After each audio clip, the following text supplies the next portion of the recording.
छोड़ यार, जाने दे यार, पोस्ट करना है यार, अरे रिव्यू डालना है यार, पीछे रह जाऊंगा यार, मैं पीछे रह जाऊंगा। सब लोग डाल रहे हैं, सब लोग इंटरवल तक का डाल रहे हैं यार, इंटरवल के बाद तक का भी डाल रहे हैं यार, मुझे तो डालने दे।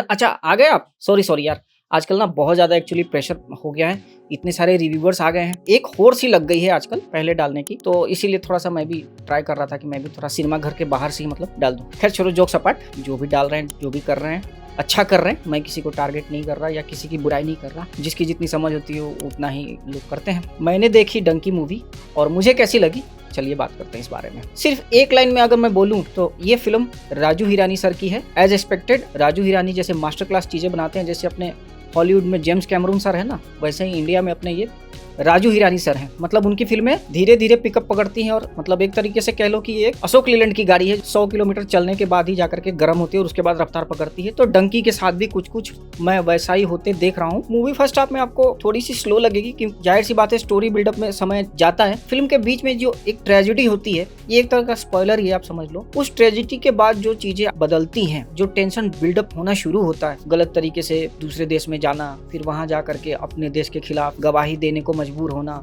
जिसके लिए वो इनकार कर देते हैं, फिर उसके बाद से जो सारी चीजें होती हैं और इसके बीच में जो इनकी लव स्टोरी चलती है, वो सारी चीजें आपको कहीं ना कहीं झकझोर देगी अगर आप सिनेमा के अंदर में पूरी तरह से डीपली घुस गए तो। इतना आसान नहीं होता है कि आप पिक्चर देखो, सामने में इमोशनल सारी चीजें हो, और हम इंडियंस तो होते ही हैं इमोशंस के धनी, तो हम तो जल्दी इमोशन में बह जाते हैं, तो आप जाहिर सी बात है कि राजू हिरानी सर आपको बहा करके लेके चले जाएंगे। Shahrukh Khan sir as always जिस चीज के लिए वो जाने जाते हैं, एक कॉमेडी ड्रामा इमोशनल चीजों जो उनकी महारत हासिल है, वापस से उस रोल में आकर के उन्होंने कमाल कर दिया। लेकिन मैं इस बार यहाँ पे शाहरुख खान सर से भी कहीं ज्यादा किसी एक को क्रेडिट देने वाला हूँ।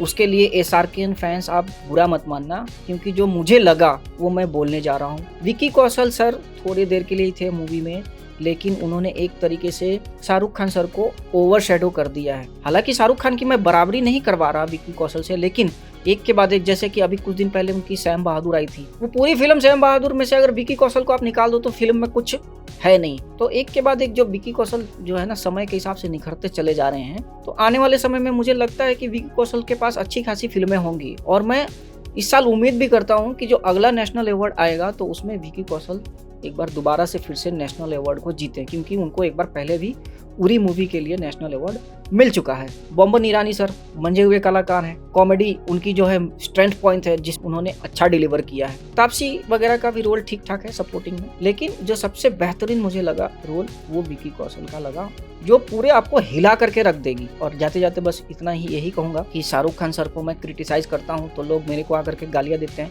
मैं वैसे ही बेवजह किसी को नहीं करता। अब इस फिल्म में उन्होंने ऐसा कुछ भी मेरे हिसाब से नहीं किया है। हाँ, वो बात अलग है कि अगर मैं पॉलिटिकल नजर से देखूंगा तो हो सकता है मेरे को भी कुछ चीजें दिख जाए, लेकिन मैंने, या फिर हो सकता है ये मूवी उस टाइप की है ही नहीं कि मेरे को मजबूर करे कि मैं उसे वैसे सोचूं। तो मैं यहाँ पे झूठ मूठ की तारीफ या झूठ मूठ की बुराई करने वाली बात नहीं है। शाहरुख खान सर को जो हम 90s में हम उनको देखा करते थे, जो उनकी फिल्में हम उनके देख देख करके बड़े हुए हैं, वो वाली फीलिंग मेरे को दोबारा से दिखी। हाँ, पॉलिटिकली मोटिवेट होकर के कभी कभार वो चीजें ऐसी कर देते हैं, वो जानबूझ के करते हैं या डायरेक्टर प्रोड्यूसर उनसे करवाता है, या वही लोग जान। अब बात करें इस मूवी के बजट की। इस मूवी का budget as per Wikipedia page 120 crore रुपए बताई जा रही है। मैं इस पे बेट करूंगा 500 करोड़ से लेकर के 625 करोड़ के आसपास की इसकी world wide life time collection की मैं बेट लगाता हूँ। इतना तो होना ही होना चाहिए, भले इसको करने में 1 से 1.5 महीना ही क्यों ना लगे। अब बात करते हैं कि ये राजकुमार हिरानी सर की अब तक की सबसे बेस्ट मूवी है। आप एक तरीके से कह सकते हो, लेकिन मैं आज भी सबसे बेस्ट मूवी अब तक की मैं 3 इडियट्स ही मानता हूँ। आप कितनी बार भी देख लो,